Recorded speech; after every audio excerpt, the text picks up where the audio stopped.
आगे बढ़ेंगे खबरों में। नेता प्रतिपक्ष यशपाल आर्य दिल्ली में सोनिया गांधी से मुलाकात करने पहुंचे। इस दौरान उत्तराखंड में जनता से जुड़े मुद्दों पर बातचीत हुई।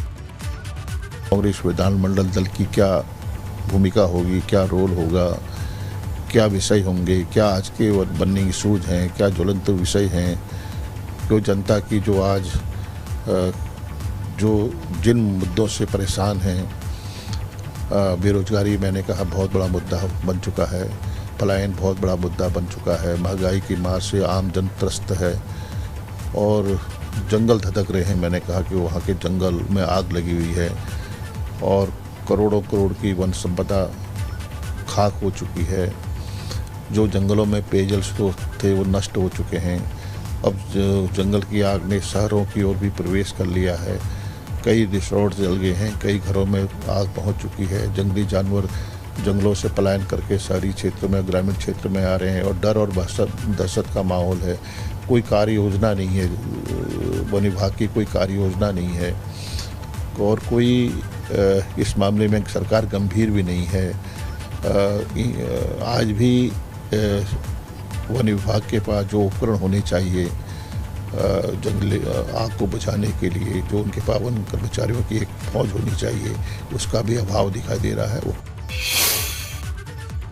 चंपावत सीट पर होने जा रहे उपचुनाव के लिए कांग्रेस ने 3 विधायकों को महत्वपूर्ण जिम्मेदारी दी है, जो चंपावत जाकर वहां पर सभी कार्यकर्ताओं के साथ बातचीत कर प्रत्याशी के चयन की प्रक्रिया को लेकर अपनी रिपोर्ट पीसीसी को सौंपेंगे। चंपावत उपचुनाव के लिए 3 विधायक भुवन कापड़ी, मनोज तिवारी और खुशहाल सिंह अधिकारी को जिम्मेदारी दी गई है।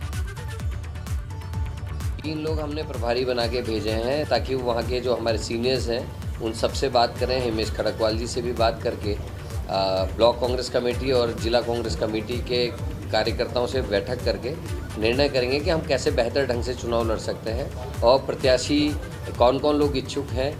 हिमेश खड़कवाल जी का किस तरीके का वो लड़ने के लिए किस तरीके से तैयार है। इन सभी चीज़ों पे वो लोग विचार विमर्श करके अपनी रिपोर्ट पीसीसी को प्रस्तुत करेंगे। बात विकासनगर के जंगल में लगी आग की। ये आग छावनी परिषद चक्राता के पास जंगल में लगी थी। गनीमत ये रही कि सेना के जवानों और वन कर्मियों ने आग पर काबू पा लिया।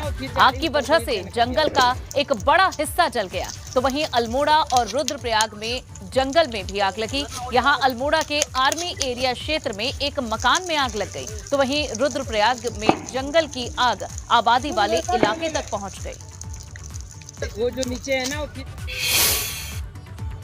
उधर कर्णप्रयाग के जंगल में भी आग लगी। जंगल की आग सरकारी कॉलेज तक पहुंच गई, जिससे कॉलेज के 3 कमरे जलकर खाक हो गए। मामले के बारे में तब पता चला जब सुबह सुबह स्कूल खुला।